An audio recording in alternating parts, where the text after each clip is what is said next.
कुदरत ने सिर्फ एक पल जिंदगी और मौत का फैसला कर सकता है।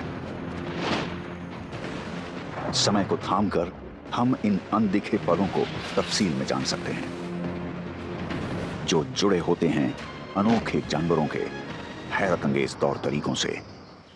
चाहे ये पानी के नीचे हो, जमीन पर या फिर आसमान में, पलक झपकते ही गायब होने वाले पल नजर आने लगते हैं खास कैमरों की बदौलत, और उनसे दिखती है एक दुर्लभ और अक्सर नजर न आने वाली दुनिया। आप जानवरों की इस दुनिया को तब बार बार देख सकते हैं तो कुदरत की इस कमाल की इंजीनियरिंग और डिजाइन के राज जानिए। देखिए वाइल्ड लाइफ को कॉट इन मोशन में। Caught in motion. पानी दुनिया के ज्यादातर हिस्से पर मौजूद है। ये संसाधन लगातार अपनी जगह बदलता हुआ एक ऐसा गतिमान हाईवे जहां ग्रेविटी पर हावी होती है बॉयंसी, पर मोशन को चुनौती देती है पानी की रेजिस्टेंस, विस्कोसिटी और डेंसिटी, जो होती है हवा से 800 गुना ज्यादा। जिंदा रहने की इंस्टिंक्ट के लिए जरूरी है मूवमेंट, चाहे वो कितना भी सरल क्यों ना हो। बॉडी की शेप से टेक्निक और स्टाइल पर असर पड़ता है। हाइड्रोडायनामिक्स हासिल करने के लिए पानी के जानवरों में अलग अलग तरह की खूबियां दिखती हैं। ये इस्तेमाल करते हैं रफ्तार, स्टेल्थ या फिर अपना दमखम बढ़ाने की क्रिएटिविटी। पानी में जितना कम ड्रैग हो उतना बेहतर। स्लीक डिजाइन शिकारी और शिकार दोनों के लिए ही बेहतर होता है। यह है खुला सागर, स्पीड को निखारने के लिए एकदम सही माहौल।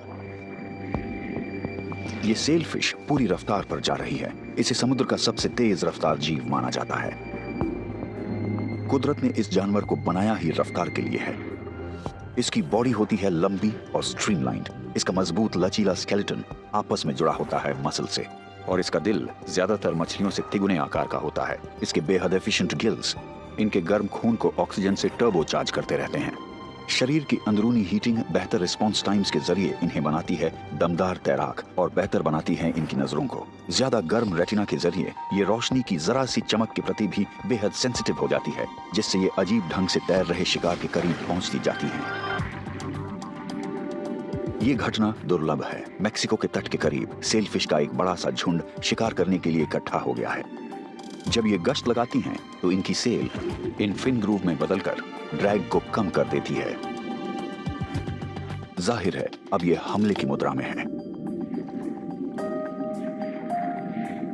भूख लगने पर सेलफिश एक साथ अपने बड़े डोर्सल फिन्स और लंबे पेक्टोरल फिन्स का इस्तेमाल करने लगती है। इन्हें फैलाने से इनकी मैन्यूवरेबिलिटी और स्टेबिलिटी बेहतर हो जाती है।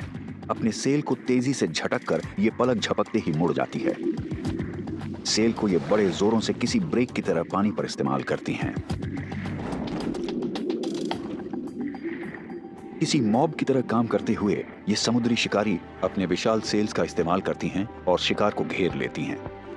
अपने बेट को घेरने के लिए ये लगातार उसके चक्कर लगाती रहती हैं, और फिर ये तलवार जैसी अपनी चोंच का इस्तेमाल करती है। सेलफिश अपने बदनाम रेपियर्स का इस्तेमाल बड़ा छिपा कर करती है।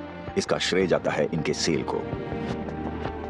इससे इनका सिर स्थिर रहता है और ये अपने ब्लेड को खामोशी से झुंड में घुसा देती हैं। फिर मछलियों को मारने का दौर शुरू होता है।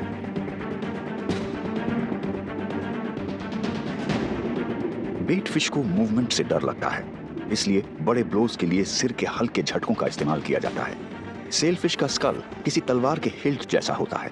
सिर का छोटा सा मूवमेंट भी छोर तक पहुंचते हुए कई गुना बढ़ जाता है, जो किसी पेंडुलम की तरह हिलता रहता है, और इससे पैदा होते हैं स्लैशेस। चोंच का छोर 1 सेकंड में 6 मीटर एरिया कवर कर सकता है, और ये रफ्तार इनके शिकार की रफ्तार से तेज होती है। इनकी चोंच की सतह पर छोटे छोटे दांतेदार किनारे होते हैं, और इनका वार हर बार जानलेवा साबित होता है। ऐसा हर दमदार वार स्केल्स में से होता हुआ मांस में धंस जाता है, एक बार में 1000 बार। घायल मछली झुंड में से नीचे गिरने लगती हैं, जो आसानी से खुराक बन जाती है। इनके चक्कर काटते रहने से परिंदों का ध्यान भी इनकी तरफ जाता है और उनकी भी दावत हो जाती है।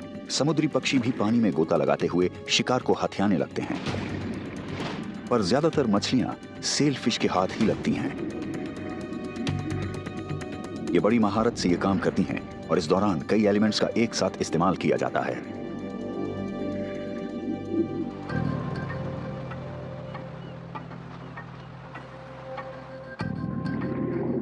ये ग्रेट व्हाइट शार्क सिर्फ 3 से 4 किलोमीटर प्रति घंटा की रफ्तार से गश्त लगाती रहती हैं, पर धीमी रफ्तार के बावजूद ये एक दिन में 100 किलोमीटर तक का फासला तय कर सकती हैं। 70 साल की इनकी जिंदगी का हर दिन ऐसा ही कटता है। बनावट के लिहाज से देखें तो कुदरत ने इन समुद्री शिकारियों को हर खूबी से नवाजा है। काउंटर शेडिंग इन्हें छिपने की क्षमता देती है। ऊपर से देखने पर ये अंधेरे में घुल मिल जाती हैं और नीचे से उनके सफेद पेट धूप की रोशनी में नजर नहीं आते।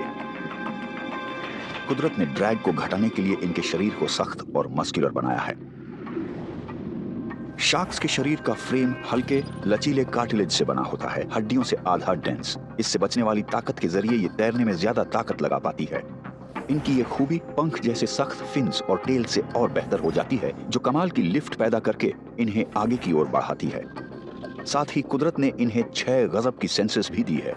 इनके स्नाउट्स में इलेक्ट्रो रिसेप्टर्स होते हैं जो मसल की मामूली सी हरकत को भी भांप लेते हैं। इस खूबी के जरिए ये बेहद मामूली छपछपाहट का भी पता लगा लेती हैं। ये टॉर्पीडो के आकार वाला स्लीक शिकारी शिकार तक पहुंच जाता है।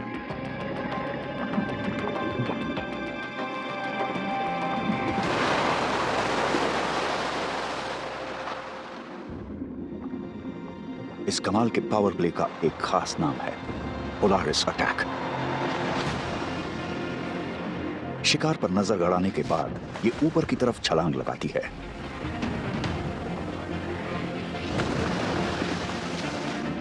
ये अपनी पूंछ को जोरदार ढंग से इस्तेमाल करके पानी से हवा में आ जाती हैं और सतह से 3 मीटर ऊपर तक पहुंच जाती हैं। साउथ अफ्रीका के तट के करीब रिसर्चर्स ने पाया है कि ग्रेट व्हाइट्स यहाँ की टोपोग्राफी का इस्तेमाल अपने फायदे के लिए करती हैं। अंधेरे से उजाले की तरफ आते हुए इनकी रणनीति किसी फाइटर पायलट जैसी होती है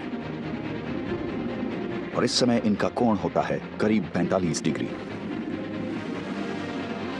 लॉन्च से हमले तक में सिर्फ 2 से 3 सेकंड लगते हैं, यानी शिकार बचकर भाग ही नहीं सकता।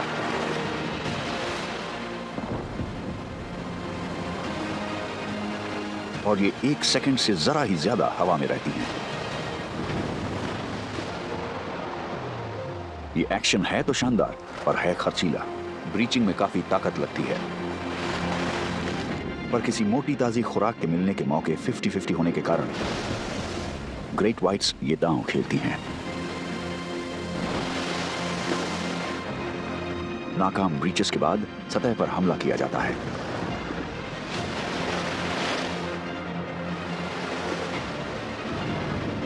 इन हमलों की वजह होती है दोबारा अपने लिए खुराक पाने की इनकी बेताबी। ये हर 3 दिन में सील के एक बच्चे को खाती हैं। इनके बड़े शरीरों को चलाने के लिए करीब इतनी ही ताकत की जरूरत पड़ती है।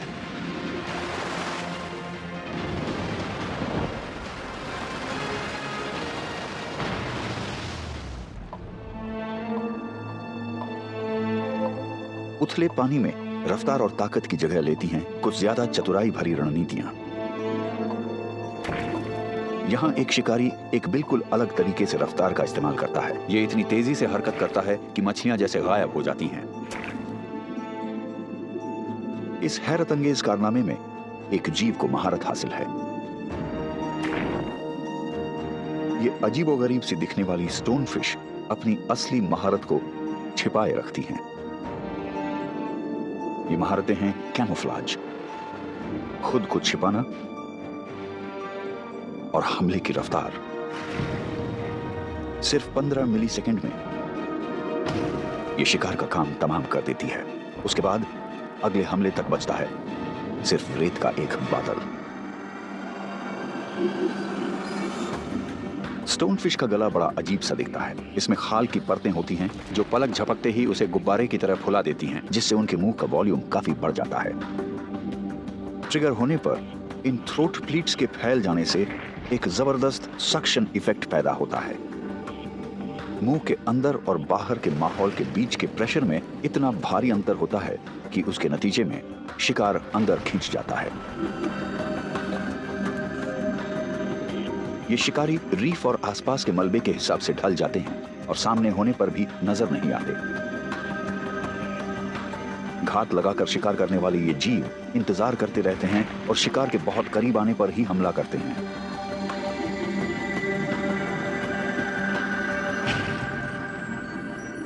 अपने कैमोफ्लाज और रफ्तार की बदौलत ये अक्सर सफल ही होते हैं। ये जीव समुद्र की तली में खूब फलते फूलते हैं। इनकी दाढ़ी जैसी लटकी खाल, मनके जैसी आंखें और रेत जैसा रंग इन्हें वाकई में एक शानदार जीव बनाता है। लेकिन ये शार्क बहुत शांत और खुद को छिपाने में माहिर जीव है और इसके नियम कुछ अलग होते हैं। ये न पीछा करती है न खून खराबा करती है, बल्कि ये अकलमंदी से काम लेती है।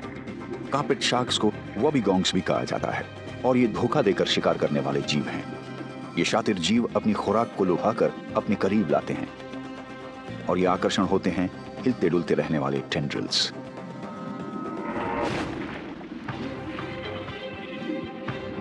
जब भी कोई जीव इनके ज्यादा करीब आता है, ये फौरन अपने इस वैक्यूम सिस्टम को चालू कर देते हैं। इनके दांतों से बच निकलना मुमकिन ही नहीं है। वॉबिगोंग के चौड़े और ताकतवर जबड़े एक दमदार बैकड्राफ्ट पैदा करते हुए अपनी खुराक को अपनी तरफ खींच लेते हैं। अतिरिक्त पानी बहुत जल्दी गिल्स के जरिए बाहर निकल जाता है, जिससे इनकी खींचने की ताकत और बढ़ जाती है। ज्यादा बड़े आकार के शिकार को मुंह में लेने के लिए ये अपने जबड़ों को डिसलोकेट भी कर सकती हैं। वॉबिगोंग्स तो किसी उत्सुक मछली को अपनी तरफ खींचने के लिए किसी अलग तरकीब का इस्तेमाल करने से भी नहीं हिचकती। ये अपनी पूंछ को यूं हिलाती है और बस हो जाता है शिकार का काम तमाम। ये फ्लैशी ल्योर्स दरअसल सेंसरी बार्ब्स हैं जो पास से तैरती खुराक का पता लगा लेते हैं। ये फिशिंग की एक खास तकनीक है जिसके इस्तेमाल से तली में बसने वाला ये माहिर शिकारी अपना शिकार करता है। घात लगाने वाले हर शिकारी का अंदाज अलग है। ये इस्तेमाल करता है अनोखी तकनीकें और खास खूबियां जिनसे खुराक मिलेगी ही। अगर शिकार पर हमले की रफ्तार 10 मीटर प्रति सेकंड हो तो बचने की गुंजाइश कहां होगी। अपनी रेतीली मांद से बड़ी तेजी से भालेनुमा हथियार से हमला कर रहा है मैंटिस श्रिम्प। इनकी आंखें एक हिलने वाले अंग पर टिकी होती है जो इन्हें 3D में देखने की खूबी देती है। ये है प्राणी जगत में सबसे पेचीदा आंखें जो आम रोशनी, अल्ट्रावायलेट और पोलराइज्ड लाइट को देख लेती हैं। ये इस इंफॉर्मेशन को कैसे इस्तेमाल करते हैं ये एक राज ही है, पर इस भूखे मांसाहारी के लिए इनकी अहमियत बहुत ज्यादा है।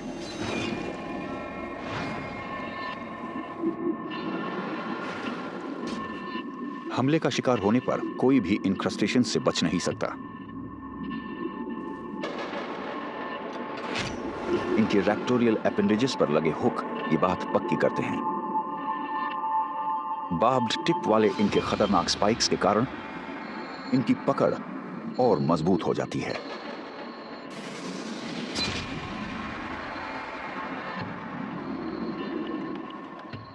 इनके खास तरह के फोर लिम्स बड़ी तेजी से बाहर को निकलते हैं और ताकत को बढ़ाने वाले एम्प्लीफिकेशन मैकेनिज्म्स का लाभ उठाते हैं। ये इलास्टिक एनर्जी और रिकॉइल का एक जानलेवा मेल है। इनके रैक्टोरियल लिम्स में एक स्प्रिंग और लैच सिस्टम होता है। एक मसल स्प्रिंग को खींचती है और दूसरी लैच को उसकी जगह पर बनाए रखती है। शिकार के करीब आने पर इसकी तीसरी मसल इसे लॉन्च कर देती है।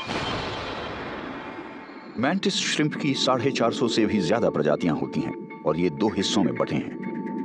स्पेयरर्स नरम शरीर वाले जीवों को बेधते हैं, जबकि स्मैशर्स सख्त शिकारों का काम तमाम करते हैं। रेनबो कलर्ड वाला ये जीव समुद्र की तली में घूमता रहता है। इसका नाम है पीकॉक मैंटिस श्रिम्प। यह है कमाल का स्मैशर। आपको इस दिलकश से लगने वाले फ्रेम में कोई खतरा महसूस नहीं होगा, पर यहाँ है एक खतरनाक हथियार। इसके क्लब जैसे क्लॉज हड्डी तोड़ने और शीशा चटकाने की ताकत रखते हैं। समुद्र में होने वाला यह सबसे तेज शिकारी हमला है। पीकॉक मैंटिस श्रिम्प का यह हैमर किसी तीर की तरह 23 मीटर प्रति सेकंड की रफ्तार से आगे बढ़ता है, जो पलक झपकने से 50 गुना तेज है। स्पीयरर्स के मामले में भी यही होता है।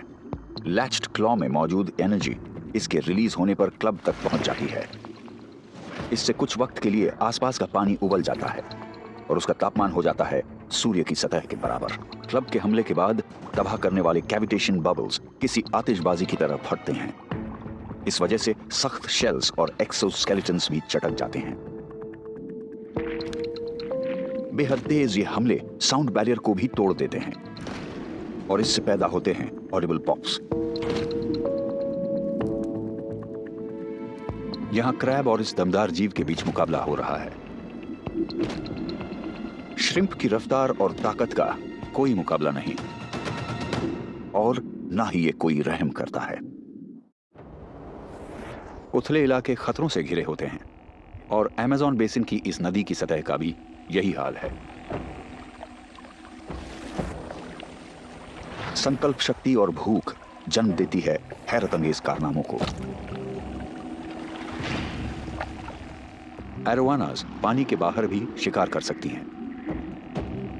अपनी कमाल की नजर की वजह से ये पानी में भी और उससे बाहर भी शिकार का पता लगा लेती हैं।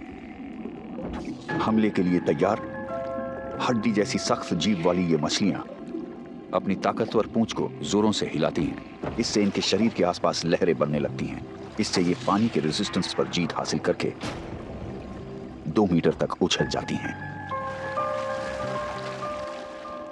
एरोवानास को जीते जागते फॉसिल कहा जा सकता है और ये करोड़ों साल से ऐसे हवाई करतब दिखाती आई हैं।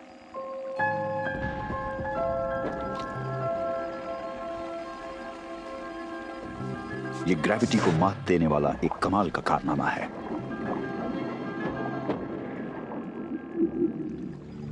शिकार करने के लिए पानी के रेजिस्टेंस पर जीत हासिल करना एक चुनौती है, लेकिन अगर पानी ही हथियार बन जाए तो यहां कई आर्चर फिश इंतजार कर रही हैं और इनके लिए हथियार है समान रफ्तार से बहती ये जलधारा। इन्हें अपना शिकार दिख गया है और ये एक कतार में आ गई हैं। पानी से बने इस हथियार की सटीकता कमाल की है। ये अपनी आंखों को पानी की सतह पर पड़कर मुड़ने वाली रोशनी के हिसाब से एडजस्ट कर लेती हैं। ये पानी के ऊपर अपने विक्टिम की ऊंचाई को तय करती हैं। फिर उससे तय होता है कि ये कहां आकर गिरेगा। फिर ये पानी का फव्वारा छोड़ती हैं। इन छोटी मछलियों ने पानी थूकने के काम को एक कला बना दिया है। इन्होंने इसे फिजिक्स के एक चमत्कार की शक्ल दे दी है, जिसका विवरण मिलता है हाई स्पीड कैमरा से।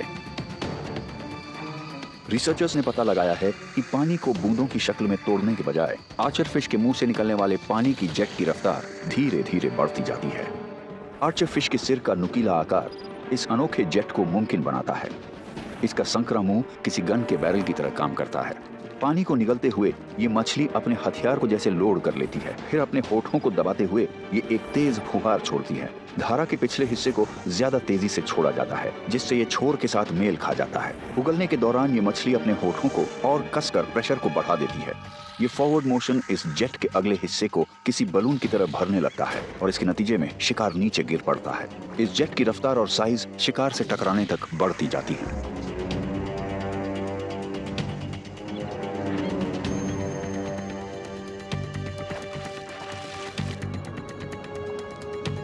पानी को उगलने वाले ये कातिल इसे एक हथियार बनाकर बड़ी ही अक्लमंदी से इस्तेमाल करते हैं।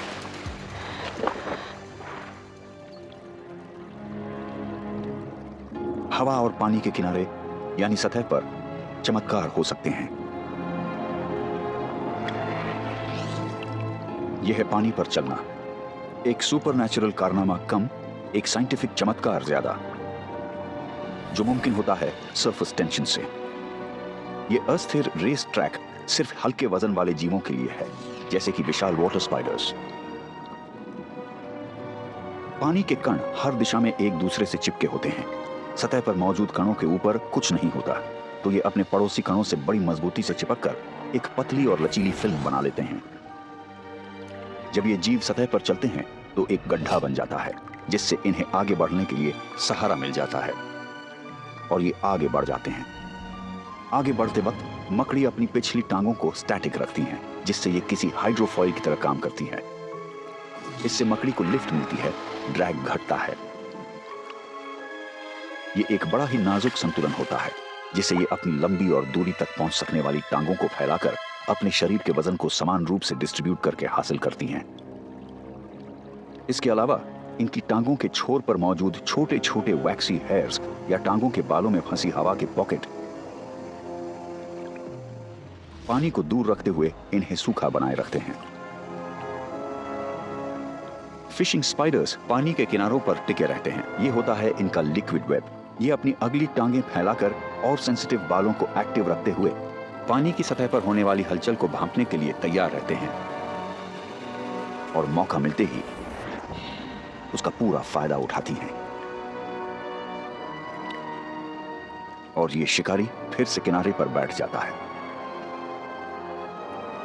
पंखों को फड़फड़ाने से छोटी छोटी लहरें पैदा होती हैं और फिर ये लहरें किनारे तक पहुंचने लगती हैं।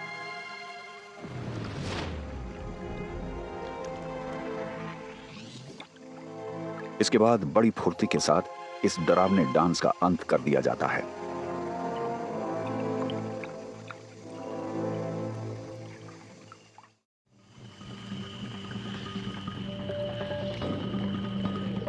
मुफ्त की दावत किसे अच्छी नहीं लगती, लेकिन एहतियात बरतना बेहतर होता है।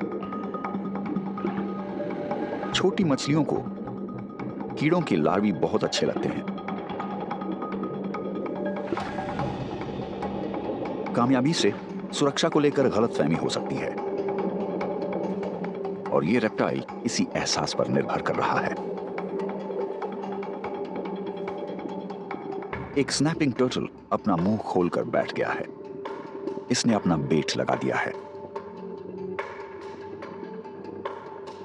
इनकी कुलबुलाती जीभ किसी लार्वा जैसी लगती है और ये उसमें खून को पंप करके इसके आकर्षण को और बढ़ा देते हैं। मछलियों को यह मोटा ताजा कीड़ा नजर आता है, जिसे खाने से यह खुद को रोक नहीं पाती। इस कछुए के पास अपने विक्टिम्स को अपनी तरफ आकर्षित करने के लिए काफी समय होता है।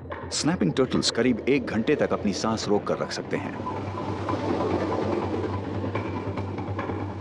इनके ताकतवर जबड़े बड़ी रफ्तार के साथ शिकार को जकड़ लेते हैं और इनकी इस जकड़ को और दमदार बनाता है इनका बड़ा और मसल वाला सिर। इनके दांत नहीं होते, लेकिन चाकू जैसी तेज चोंच बखूबी अपना काम करती है। अत्यधिक उत्साह, धीरज, एक कमाल के बेट ट्रैप, सख्त आर्मर और बेहद तेज रफ्तार के साथ इन प्री हिस्टोरिक जीवों को किसी से डर भी नहीं लगता।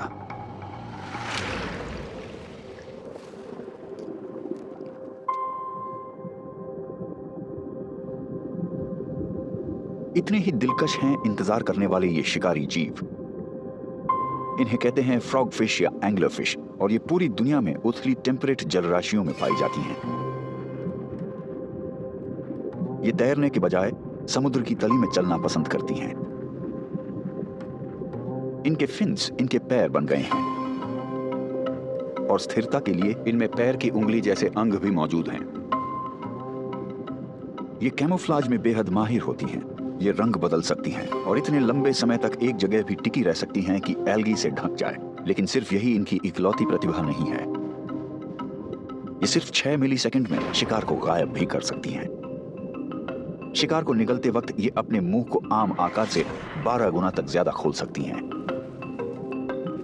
और ये सब होता है इंसान के पलक झपकने के करीब 16 गुना ज्यादा रफ्तार पर। इनकी डोर्सल फिन की आगे वाली स्पाइन एक रॉड में बदल गई है, जो किसी फिशिंग टैकल की तरह काम करती है। और इसके छोर पर एक फ्लैशी ल्योर मौजूद होता है, जिसे कहते हैं एस्का।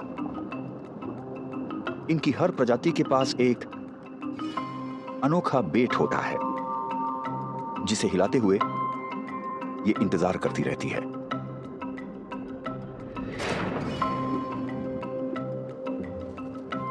कभी कभी ये समुद्री शिकारी बड़े ही अजीब एंगल्स पर बैठे रहते हैं और तब पैर जैसे इनके फिन्स इनके काम आते हैं, जो इन्हें ऊपर उठाकर इन्हें स्थिर रखते हैं, जिससे ये अपने इस शिकार पर ध्यान लगा पाते हैं।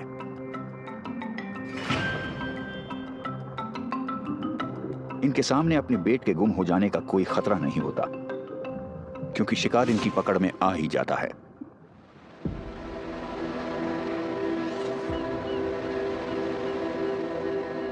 पृथ्वी के जल मार्गों और विशाल समुद्रों ने बहुत तरह के बहुत ही खास ढंग से ढले जीवों को जन्म दिया है।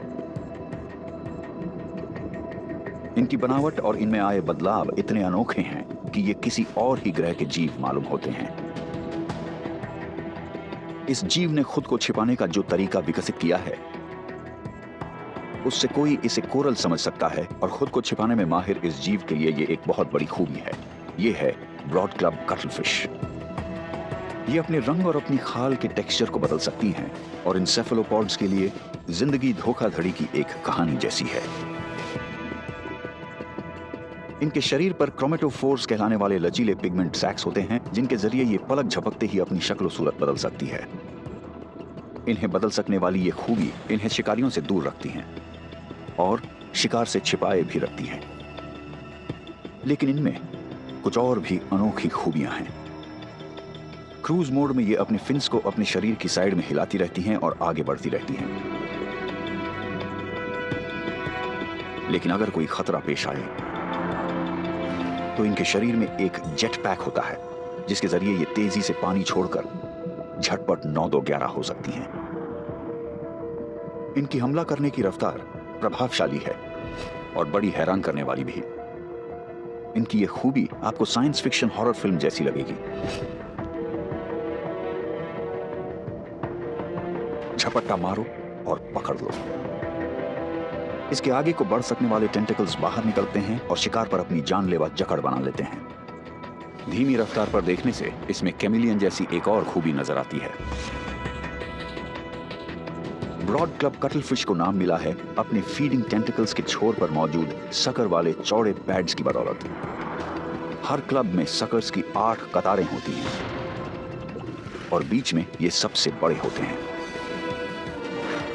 जब ये फीडिंग टेंटिकल्स इस्तेमाल नहीं हो रहे होते तो ये इन्हें अपनी आंखों के नीचे पाउचेस के अंदर रखती हैं, लेकिन ये पलक झपकते ही बाहर भी आ सकते हैं। इनके एपेंडेजेस में एक और टूल छिपा रहता है, चाकू जैसी तेज चोंच जो लकवा मार देने वाले एक जहर को इंजेक्ट कर सकती है। अपनी चोंच और चिपचिपे क्लब की बदौलत ये कटलफिश 2 तरफा हमले कर सकती हैं। जैसे ही इसके पैड्स शिकार पर हमला करते हैं, वो तुरंत उसे इसके 8 बाजुओं की तरफ खींच लेते हैं। इनकी चोंच में मौजूद जहर शिकार की जान ले लेता है। हमला बहुत तेज और सटीक होता है और शिकार की इसकी ज्यादातर कोशिशें कामयाब रहती हैं। ब्रॉड क्लब कटलफिश अपनी कोशिश में कोई कसर नहीं छोड़ती।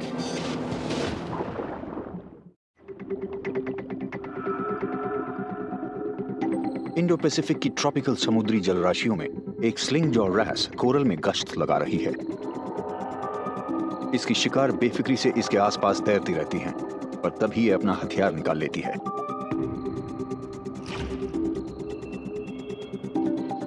ये जानलेवा हथियार किसी बटन वाले चाकू की तरह तेजी से निकलता है।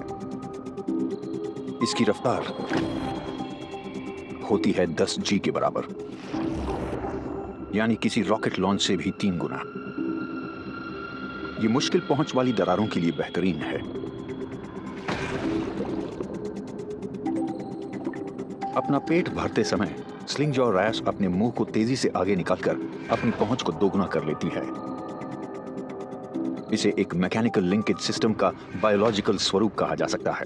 किसी सीजर लिफ्ट की तरह रैस के जबड़े बड़ी तेजी से इसके जोड़ों के सहारे बाहर निकल आते हैं और इसका मुंह बन जाता है किसी ट्यूब जैसा और इसके सक्शन से शिकार सीधा इसके मुंह में पहुंच जाता है। इसके कमाल के जबड़ों की लंबाई रैस के शरीर की कुल लंबाई के आधे से ज्यादा होती है। ये इस कमाल के कारनामे को इसलिए अंजाम दे पाती हैं क्योंकि इनका निचला जबड़ा इनके स्कल के साथ कसकर जुड़ा नहीं होता और ये इनके हैबिटेट के हिसाब से एक कमाल का बदलाव है।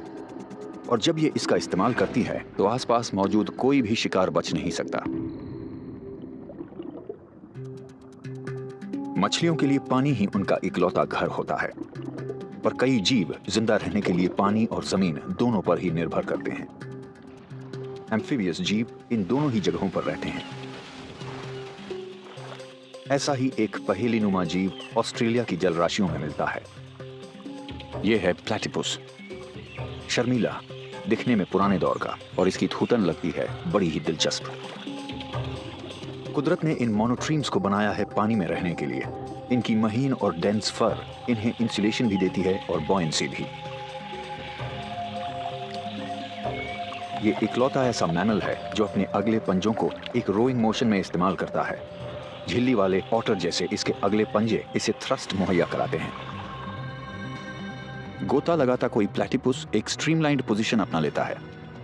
यह अपने पिछले पंजों को अंदर समेटकर बीवर जैसी चौड़ी पूंछ को रडर की तरह इस्तेमाल करता है।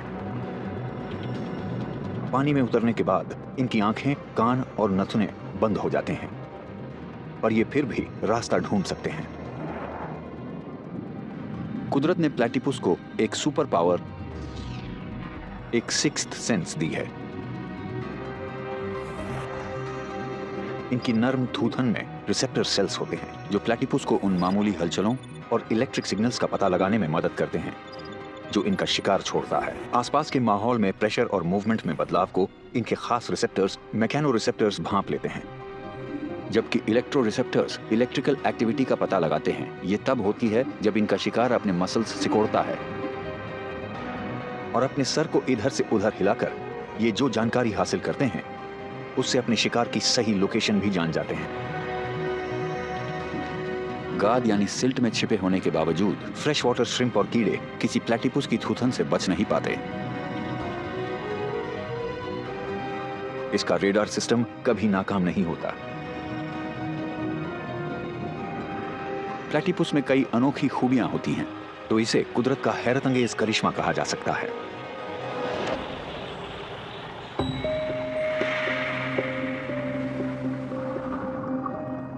पानी की फितरत की वजह से इसके वासियों को फ्लूइडिटी और ग्रेस हासिल होता है। इसकी डेंसिटी के कारण हमारे ग्रह के कुछ सबसे बड़े वासी इसमें रह पाते हैं। आपको जानकर हैरानी होगी कि 5 करोड़ साल पहले ये शानदार जीव जमीन पर चला करते थे, पर आज व्हेल पानी में मस्ती करती नजर आती हैं। मछलियों के उलट ये समुद्री मैमल अपनी टेल्स को पानी में ऊपर नीचे हिलाते हुए तैरती है। इनके चौड़े और दमदार फ्लूक्स इन्हें पानी में आगे बढ़ाते रहते हैं। पंख जैसे फिन्स इन्हें स्टीयरिंग और दिशा बदलने की खूबी देते हैं। अपने इस चौड़े नेट के जरिए इन्हें आसानी से खुराक हासिल हो जाती है।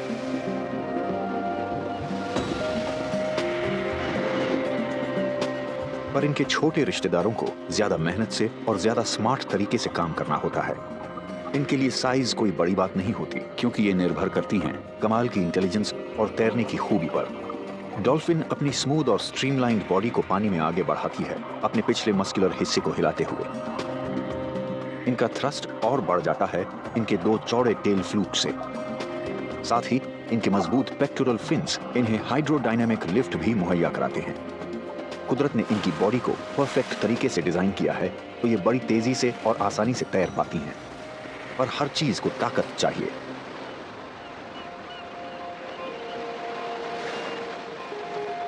किनारे के करीब होने पर एक हॉरिजॉन्टल टेल फायदेमंद होती है। इससे उथले पानी तक पहुंच हासिल होती है, जहां वर्टिकल टेल फेल हो जाएगी। डॉल्फिन्स को उनकी अक्लमंदी के लिए जाना जाता है और उनके पास अपनी खुराक जुटाने के कई तरीके होते हैं। पानी का साफ दिखना कभी कोई समस्या नहीं होता। ये एकोलोकेशन के जरिए अपने शिकार का पता लगा सकती है। डॉल्फिन्स पानी में हाई फ्रीक्वेंसी पल्सेस या क्लिक्स भेजती है। ये साउंड वेव्स पानी में बड़ी तेजी से सफर करती है, किसी चीज से टकराकर एकोज वापस लौटती हैं। फिर डॉल्फिन का निचला जबड़ा सिग्नल्स को रिसीव करता है। फिर ये साउंड वेव्स कानों से होकर दिमाग तक पहुंचती है, जिससे वहां उनकी एक इमेज बनती है। बायोसोनार को कोई हरा नहीं सकता। एकोलोकेशन एक ऐसा औजार है जिस पर ये दिलकश शिकारी बखूबी निर्भर कर सकते हैं। और दूसरी खूबी है इनकी कमाल की क्रिएटिविटी।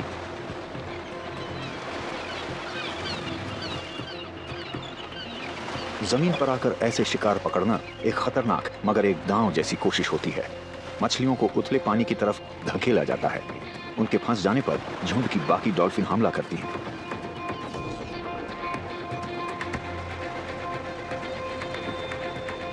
जमीन पर फंस जाने के जोखिम से बड़ा होता है उसका इनाम। पानी, मथता हुआ कीचड़ और किनारे का एंगल उन्हें सुरक्षित नदी में पहुंचा देता है। नदी में पहुंचकर ये फिर से अगले हमले की तैयारी करती हैं। इनकी दमदार टेल और फिन्स इन्हें आगे की तरफ धकेलते हैं। इस फोर्स से एक लहर बनती है जो इन्हें किनारे की तरफ पुश करती है। मछलियां उछलती और तितर-बितर हो जाती हैं।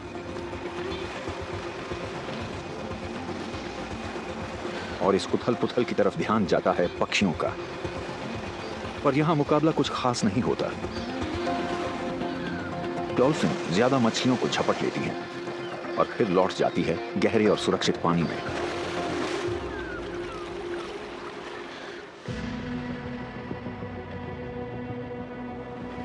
डॉल्फिन फैमिली की सबसे बड़ी प्रजाति होती है ऑर्का या किलर व्हेल, और समुद्र पर चलता है इसका राज। इसका वजन करीब 6 टन और लंबाई 8 मीटर तक होती है। इनकी रफ्तार 50 किलोमीटर प्रति घंटा तक हो सकती है। इनकी स्लीक और स्ट्रीमलाइंड बॉडी पर काले और सफेद निशान होते हैं। शरीर पर मौजूद ब्लबर की परत से इसे मिलती है किसी फ्यूजी फॉर्म जैसी शेप, जिससे पानी में कम ड्रैग पैदा होता है। ये बहुत सोशल जीव होते हैं और कुछ तो 4 पीढ़ियों तक वाले मेट्रियाकल पॉड्स में रहते हैं। चरम शिकारी के तौर पर इनके शिकार की तकनीक बहुत ही कमाल की होती है। अर्जेंटीना में मौजूद पुंटा नॉर्टे पेनिनसुला इनकी शिकार की एक पसंदीदा जगह है। मार्च और अप्रैल में सी लायन के बच्चे पथरीले चैनल्स में तैरना सीखते हैं। डॉल्फिन की स्ट्रैंड फीडिंग की ही तरह बीच हंटिंग को इंस्टिंक्टिव बिहेवियर नहीं कहा जा सकता। ये एक जोखिम भरी तकनीक है। इसमें ये बीच पर फंस सकती है और तब इनकी धीमी मौत हो सकती है। इसके लिए बरसों का अभ्यास चाहिए। कम उम्र ऑर्कस ये सब सीखने के लिए अपनी माओं के साथ साथ रहती हैं। सबसे कम उम्र सील पप्स पानी के किनारे मौजूद रेत पर खेलते रहते हैं और इन्हें पास ही मंडराते खतरे का अंदाजा नहीं होता, और तभी किसी टॉर्पीडो जैसी सटीकता से ऑर्का हमला करती है। इनके दमदार डोर्सल फिन पानी में इन्हें स्टेबिलिटी मुहैया कराते हैं। इनके धड़ के पिछले हिस्से में मौजूद पेडंकल मसल इन्हें ताकत देते हैं। सील के बच्चे छितर कर इस बार बच जाते हैं। पॉड फिर इकट्ठा हो जाता है और इन्हें इस बार मौका मिल जाता है। एक लहर इन्हें ज्यादा स्पीड और प्रोपल्शन मुहैया कराती है। इंटरलॉकिंग टीथ सील को एक मजबूत जकड़ में ले लेते हैं और इसके निष्क्रिय होने तक इसे झंझोड़ते रहते हैं। ऑर्का किनारे के साथ साथ अपने विशाल शरीर को हिलाती डुलाती रहती है और फिर लहरों के जरिए ये गहरे पानी में चली जाती है। तीखे ढाल वाला किनारा ऑर्का की मदद करता है।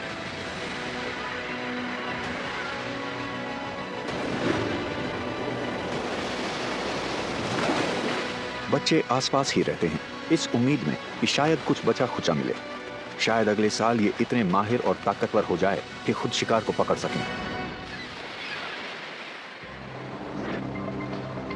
हमारे ग्रह का 70% हिस्सा समुद्रों से ढका है, तो ये जाहिर था कि जानवर भी जमीन पर रहने के हिसाब से ढलेंगे। और एक महत्वाकांक्षी मछली ने एक बड़ी छलांग लगाई और इसने कीचड़ वाले इंटरटाइडल इलाके में अपना अड्डा बना लिया। मड स्किपर ने पानी और जमीन दोनों के हिसाब से खुद को ढाल लिया है और आज भी खुद में बदलाव कर रहे हैं। इनके लंबे पेक्टोरल फिन्स इनके शरीर से बाहर निकले रहते हैं और इन्होंने हिंज जॉइंट्स भी विकसित कर लिए हैं जिनके जरिए चढ़ पाते हैं, इधर उधर चल और एक्सप्लोर कर पाते हैं। अब ये सिर्फ रेंगने तक ही सीमित नहीं है। पानी वाला अगला पोखर इनके लिए ज्यादा दूर नहीं होता। इनका 90% समय पानी से बाहर गुजरता है, तो मड स्किपर को अपनी सांस की प्रणाली में भी बदलाव करना पड़ा है। ये अपने गिल चेंबर्स को बंद करके कैविटीज के अंदर पानी को कैद कर लेते हैं, जिससे गिल्स काम करते रहते हैं। इसे आप स्कूबा से उल्टा सिस्टम कह सकते हैं। ये तो मेढक की तरह भी सांस ले सकते हैं अपनी त्वचा और मुंह की लाइनिंग के जरिए। ये खूबी इनके लिए बहुत अहम है क्योंकि ये मछलियां अक्सर जमीन पर शिकार करती हैं। लेकिन चुनौतियां और भी हैं। अच्छे इलाके को लेकर झड़पें हो सकती हैं। ये अपने डोर्सल फिन्स उठाकर, मुंह खोलकर और धोखा देने की तरकीबों का इस्तेमाल करके अपने दुश्मनों को डराते हैं।